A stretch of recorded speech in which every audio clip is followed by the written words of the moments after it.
بسم اللہ الرحمن الرحیم۔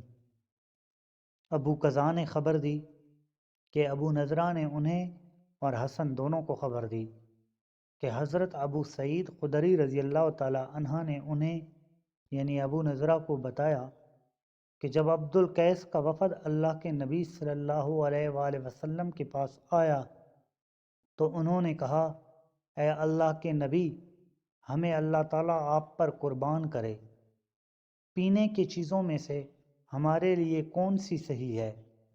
آپ نے جواب دیا، کھوکھلی ہوئی لکڑی کے برتن یعنی نکیر میں نہ پیو۔ وہ کہنے لگے، اے اللہ کے نبی، اللہ تعالیٰ ہمیں آپ پر نثار کرے، کیا آپ یہ بھی جانتے ہیں کہ نکیر کیا ہے؟